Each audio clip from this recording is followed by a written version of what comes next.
stop right there. If you've been on the internet for more than 5 minutes, I know you've seen them. You've seen those miracle hacks that promise to make your cast iron look slicker than a showroom floor in 30 seconds.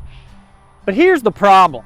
Some of this advice is a fast-track way to ruining your grandma's skillet.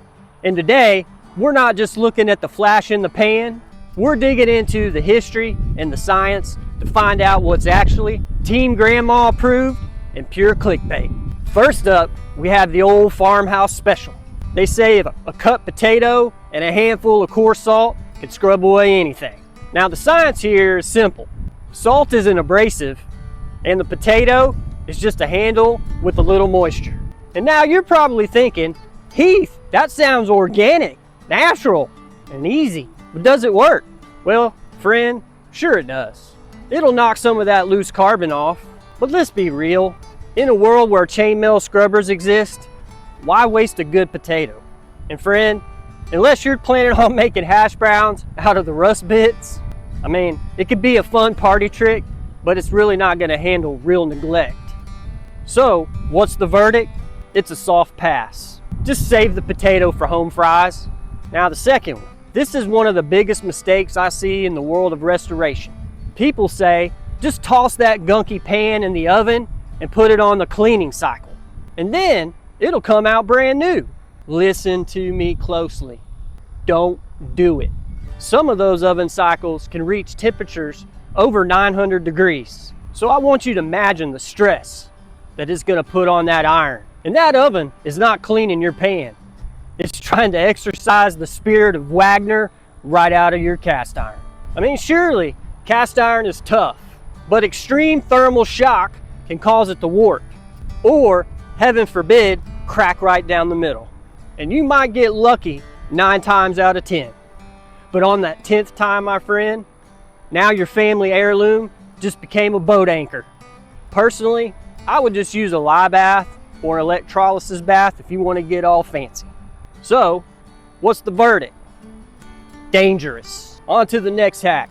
And this was funny. I get a kick out of this one. A few years back, a blog post went viral claiming that flaxseed oil was the greatest seasoning oil invented by mankind. And I want you to relive the flaxseed flake-out time. Imagine looking at a pan right now and it's just flaking off into little bits. It kind of looks like cheap spray paint on a plastic bumper, or a bad sunburn after a long day at the lake. Your grandma did not use a fancy oil like flaxseed. She probably used lard, or she reached for that blue can. And you know why? Because those fats are flexible. They bond with the iron without becoming brittle glass.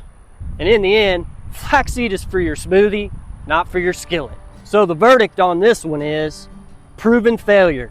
Just stick to the basics, my friend. Now I want to talk about the no heat seasoning method. What's the claim? You don't need to bake your pans with oil at all. Just cook high-fat foods like bacon and clean as you go. This is where we find a little middle ground. While a base layer of oven seasoning is a great foundation, the truth is the best seasoning is built 1 meal at a time. And this isn't a hack, it's just how cast iron works. You cook on it, you don't just stare at it. You simply can't microwave the process any more than you can fast track character. And the reason I'm telling you this is because you just have to learn how to trust the process. So the verdict on this, the gold standard, just keep cooking. So now for the flash cooling test. High drama. Everyone says you can't put a hot pan under cold water or it'll crack or blow up instantly. Friend, is modern cast iron really that fragile? Well, the science of thermal shock says yes, that can happen. And I can almost hear the microscopic screams of the metal as it shrinks too fast. And it sounds like a frozen lake being cracked by a heavy boot. And you might not see the crack today, but you're stressing the iron molecules beyond its breaking point. And truthfully, if you have any vintage cast iron, why risk a 100-year piece of history for a 5-second shortcut? So the verdict, the iron truth. Let it cool down naturally while you're eating your food. Or If you're in a hurry like me, just clean it with hot water instead of cold water. And in the end, there are no shortcuts to greatness. Whether it's your character or it's your cast iron. Sure, it takes time and a little bit of work. And now I want to ask you, what's the weirdest cast iron advice you've ever heard? Just tell me in the comments. And if enough of you have crazy stories, well, we might just make a part 2. And this is Heath Hayley. Keep seasoning, my friend.